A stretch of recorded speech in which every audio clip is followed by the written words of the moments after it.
Friends, this is Radha and welcome back to my channel Rama at study. Friends, आज की इस video में हम साइंस से कुछ इंपॉर्टेंट क्वेश्चंस को डिस्कस करने वाले हैं जो कि आपके सभी कॉम्पिटेटिव एग्जाम्स के लिए मोस्ट इंपॉर्टेंट है। चाहे वो रेलवे का कोई भी एग्जाम हो, यूपीपीसीएस का एग्जाम हो, सुपर टेट केवीएस कोई भी एग्जाम हो, सभी कॉम्पिटेटिव एग्जाम्स के लिए ये सारे क्वेश्चन बहुत ही ज़्यादा इंपॉर्टेंट हैं। तो चलिए शुरू करते हैं। आज का हमारा पहला क्वेश्चन है, निम्न में से कौन सा हार्मोन अग्नाशय एंजाइम के स्राव को उत्तेजित करता है। क्वेश्चन क्या है, ध्यान दीजिएगा कि कौन सा हार्मोन अग्नाशय एंजाइम के स्राव को उत्तेजित करता है। कोलेस्टी कोलेसिस्टोकिनिन या फिर गैस्ट्रिन या फिर पेप्सिन या फिर कोई नहीं, ऐसा कौन सा है। तो इसका राइट आंसर है ऑप्शन ए, कोलेसी कोलेसिस्टोकिनिन। ये जो आपका हार्मोन है ये अग्नाशय एंजाइम के स्राव को उत्तेजित करने का कार्य करता है। Option A is right answer. Next है, शरीर का सबसे कठोर भाग क्या है।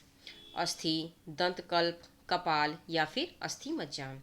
ऐसा कौन सा है जो कि शरीर में सबसे कठोर है। तो इसका राइट आंसर है ऑप्शन बी, दंतकल्प। जो कि दांत का एनिमल होता है वो बहुत ही ज़्यादा मीन्स कि सबसे ज़्यादा कठोर तत्व होता है हमारे बॉडी का। नेक्स्ट है, कौन सी नलिका रक्त को फेफड़ों तक ऑक्सीकरण के लिए ले जाती है। फेफड़ों की धमनियाँ, फेफड़े की सिराएं, फेफड़ों की धमनी सिरा जोड़ा या फिर दायां निलय। ऐसा कौन सा है, ऐसा कौन सी नलिका है जो रक्त को फेफड़ों तक ऑक्सीकरण के लिए ले जाती है। तो इसका राइट आंसर है ऑप्शन ए, फेफड़े की धमनियाँ। ये जो होती हैं ये रक्त को फेफड़ों तक ऑक्सीकरण के लिए लेकर जाती हैं, यही इनका कार्य होता है। Option A is right answer. Next है, विटामिन बी समूह के नियासिन विटामिन की कमी से कौन सा रोग होता है। मीन्स कि विटामिन बी समूह में जो नियासिन है उसके उस विटामिन की कमी से कौन सा रोग होता है। पेलाग्रा, सूखा रोग, रतौंधी या फिर मरासमस। ऐसा कौन सा रोग होता है। तो इसका राइट आंसर है ऑप्शन ए, पेलाग्रा। पेलाग्रा रोग विटामिन बी समूह के नियासिन विटामिन की कमी से होता है। Option A is right answer. Next है, न्यूटन के गति के नियमों के प्रकाशन का वर्ष क्या था। मीन्स कि जब न्यूटन ने अपना गति का नियम बनाया था तो उनका ये जो नियम था वो किस वर्ष प्रकाशित हुआ था। 1668, 1768, 1787 या फिर 1687, किस में हुआ था, किस वर्ष में प्रकाशित हुआ था। तो इसका राइट आंसर है ऑप्शन डी, 1687 में। ये क्वेश्चन एग्जाम में पूछा जा चुका है तो चांसेस है कि आपसे किसी भी एग्जाम में या फिर ग्रुप डी एग्जाम के लिए मोस्ट इंपॉर्टेंट पूछे जा सकते हैं, इसलिए आज की इस वीडियो में हमने ये क्वेश्चन को लाया हुआ है। नेक्स्ट है, बल द्वारा किया गया कार्य धनात्मक होता है जब बल की दिशा में विस्थापन होता है, विस्थापन बल के लंबवत होता है या फिर बल के कारण कोई विस्थापन नहीं होता या फिर बल के विपरीत दिशा में विस्थापन होता है। कौन सा ऑप्शन सही है। तो इसका राइट आंसर है ऑप्शन ए, बल की दिशा में विस्थापन होता है। जब बल द्वारा किया गया कार्य धनात्मक होता है तो उस समय जो बल की दिशा होती है वो विस्थापित होती है। Option A is right answer. Next है, निम्न में से किस पदार्थ का पीएच मान सबसे कम होता है। ऐसा कौन सा पदार्थ है जिसका पीएच जो वैल्यू होता है वो सबसे कम होता है। शर्करा, टमाटर का रस, सिरका या फिर वाशिंग सोडा। ऐसा कौन सा है। तो इसका राइट आंसर है ऑप्शन सी, सिरका। सिरका जो पदार्थ है इसका पीएच मान सबसे कम होता है। Option C is right answer. Next है, आसुत जल में मछली क्यों जीवित नहीं रह सकती है। मीन्स कि जो आसुत जल होता है उसमें मछलियाँ जीवित क्यों नहीं रह पाती हैं, क्या कारण है। उसमें सांस नहीं ले सकती, परासरण मछली के शरीर के तरल पदार्थों को पतला कर देता है। मीन्स कि जो आसुत जल में परासरण होता है वह मछली के शरीर के तरल पदार्थों को पतला कर देता है। इसमें ऑक्सीजन नहीं होता है या फिर इसमें भोजन नहीं होता है। कौन सा ऑप्शन सही है। तो इसका राइट आंसर है ऑप्शन बी, जो आसुत जल में होता है, जो आसुत जल होता है उसमें परासरण मछली के शरीर के तरल पदार्थों को पतला कर देता है जिसके कारण मछलियाँ जीवित नहीं रह पाती। Option B is right answer. Next है, निम्न में से कौन सा तत्व एक क्षारीय ऑक्साइड देता है। कौन सा तत्व है जो कि एक क्षारीय ऑक्साइड देता है। फास्फोरस, कैल्शियम, सल्फर या फिर कार्बन। तो इसका राइट आंसर है ऑप्शन बी, कैल्शियम। ये जो कैल्शियम होता है यह एक क्षारीय ऑक्साइड देता है। Option B is right answer. Next है, कौन सी स्वाद कलिका जीभ के पार्श्व किनारों पर मौजूद होती है। मीन्स की जीभ के किनारों पर मौजूद होती है। नमकीन, मीठा, कड़वा या फिर खट्टा। कौन सी जो होती है?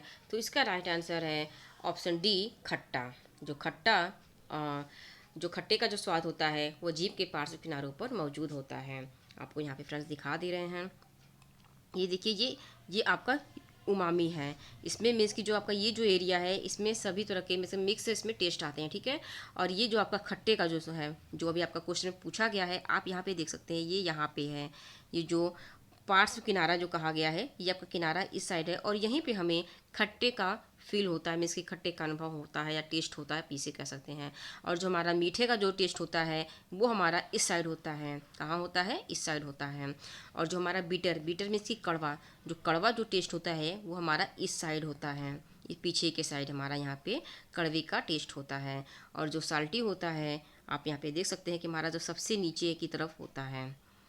आपको हम दिखा नहीं पा रहे हैं फ्रेंड्स, यहाँ पे आपका सबसे नीचे की ओर, यहाँ पे आप देख सकते हैं ये डार्क कलर है सबसे नीचे की ओर। और यहीं पे हमारा साल्टी मीन्स की नमक वाला जो नमकीन होता है, इसका टेस्ट हमें फील होता है। तो इस क्वेश्चन का राइट आंसर है ऑप्शन डी। ओके, बढ़ते हैं अगले क्वेश्चन की ओर। पाचन में प्रोटीन किस में परिवर्तित होता है? जो पाचन की क्रिया होती है, इसमें प्रोटीन किस में परिवर्तित होता है? वसीय अम्ल में, ग्लूकोज में, एमिनो अम्ल में या फिर माल्टोज में, किस में चेंज होता है? तो इसका राइट आंसर है ऑप्शन सी, एमिनो अम्ल में। जो पाचन की क्रिया होती है तो उसमें जो प्रोटीन होता है वो एमिनो अम्ल में चेंज हो जाता है। नेक्स्ट है, विटामिन के प्राकृतिक रूप से पाए जाने वाले जीवाणु द्वारा निर्मित होता है, किसमें? अग्नाशय, गुर्दा, हृदय या फिर आंत, किसमें होता है? तो इसका राइट आंसर है ऑप्शन डी, आंत। आंत में विटामिन के प्राकृतिक रूप से पाए जाने वाले जीवाणु द्वारा निर्मित होता है। Option D is right answer. Next है, निम्न में से किस गैस को ईंधन के रूप में इस्तेमाल किया जा सकता है? ऑक्सीजन, कैल्शियम, हाइड्रोजन या फिर कार्बन डाइऑक्साइड, किस गैस को ईंधन के रूप में इस्तेमाल किया जा सकता है? तो इसका राइट आंसर है ऑप्शन सी, हाइड्रोजन। जो हाइड्रोजन होता है इसे एक ईंधन के रूप में इस्तेमाल किया जा सकता है। Option C is right answer. Next है, एक 18 कैरेट सोने में कितने प्रतिशत अशुद्धियाँ होती है? मीन्स अगर कोई गोल्ड है और उसका जो कैरेट है वो 18% है, तो उसमें कितने प्रतिशत की अशुद्धियाँ होती हैं? 15%, 25%, 30% या फिर 40%? तो इसका राइट आंसर है ऑप्शन बी, 25%। जो 18 कैरेट का गोल्ड होता है उसमें 25% की अशुद्धियाँ होती है। मीन्स कि उसमें 75% आपका गोल्ड होता है, बाकी 25% उसमें आपका जो भी आपका अशुद्धियाँ मीन्स की जो भी मिश्रण मिक्स किया जाता है वो होता है। Option B is right answer. Next है, पानी के अणुओं के बीच कौन सा बंधन मौजूद होता है? विद्युत बंधन, सहसंयोजक बंधन, हाइड्रोजन बंधन या फिर कोई नहीं? तो इसका राइट आंसर है ऑप्शन सी, हाइड्रोजन बंधन। जो पानी के अणुओं के जो बीच में जो बंधन होता है वो हाइड्रोजन बंधन होता है। Option C is right answer. Next है, निम्न में से कौन सा रासायनिक परिवर्तन नहीं है? मीन्स की केमिकल रिएक्शन नहीं है? फलों का पकना, दूध का फटना, पानी का जमना या फिर भोजन का पचना, कौन सा है? तो इसका राइट आंसर है ऑप्शन सी, पानी का जमना। मीन्स कि जो पानी बर्फ़ में जम जाती है या वाष्प के रूप में होती है, तो ये एक केमिकल रिएक्शन नहीं है बल्कि ये फिजिकल रिएक्शन है, मीन्स कि भौतिक परिवर्तन है। Option C is right answer. Next है, निम्न में से क्या पानी में घुल जाता है तो जिप्सम में परिवर्तित हो जाता है? ऐसा कौन सा तत्व है जो कि पानी में घुलने पर जिप्सम में कन्वर्ट हो जाता है? Calcium phosphate, calcium phosphate hemihydrate, sodium hydrogen carbonate या फिर कैल्शियम सल्फेट हेमीहाइड्रेट, कौन सा ऑप्शन सही है इसका? तो इसका राइट आंसर है option D, calcium sulphate hemihydrate. जब ये पानी में घुल जाता है तो ये जिप्सम में कन्वर्ट हो जाता है। नेक्स्ट है, ईसीजी किस के कार्य को दर्शाती है? मस्तिष्क, हृदय, फेफड़ा या फिर कोई नहीं? जो ईसीजी होता है वो किस कार्य को दर्शाती है, मस्तिष्क इसका कार्य क्या है? तो वो मतलब किस चीज़ का वो सिंबल होता है?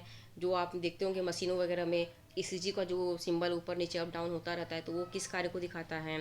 तो इसका राइट आंसर है ऑप्शन बी, हृदय। ये हृदय के कार्य को दर्शाता है, मीन्स कि हृदय अच्छे से कार्य कर रहा है कि नहीं कर रहा है, वो इन सारी चीज़ों को ईसीजी के माध्यम से पता लगाया जाता है। Option B is right answer. Next है, लाल रक्त कोशिकाओं का औसत जीवन काल कितना होता है?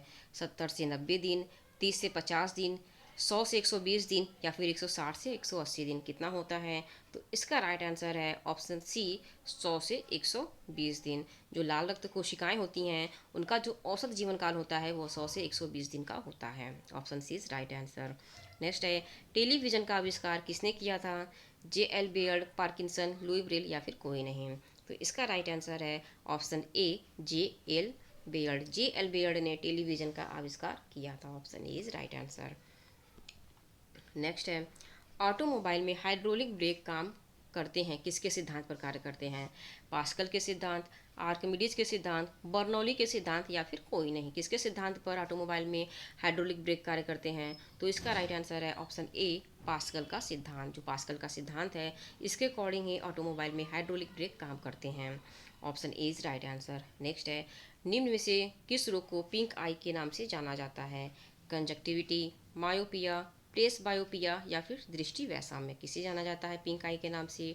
तो इसका राइट आंसर है ऑप्शन ए कंजक्टिविटी। जो कंजक्टिविटी होता है इसे पिंक आई के नाम से जाना जाता है। Option A is right answer. Next है शैवाल के अध्ययन को किस रूप में जाना जाता है? माइकोलॉजी, साइकोलॉजी, एंड्रोलॉजी या फिर फाइकोलॉजी। तो इसका राइट आंसर है ऑप्शन डी फाइकोलॉजी। जो शैवाल का अध्ययन किया जाता है तो इसे फाइकोलॉजी कहा जाता है। शैवाल के अध्ययन को फाइकोलॉजी के रूप में जाना जाता है। Option D is right answer. Friends आज के लिए बस इतना ही। मिलते हैं अगले वीडियो में। वीडियो अगर अच्छी लगी है तो चैनल को सब्सक्राइब कर दीजिए, लाइक और शेयर भी कर दीजिए। Thank you.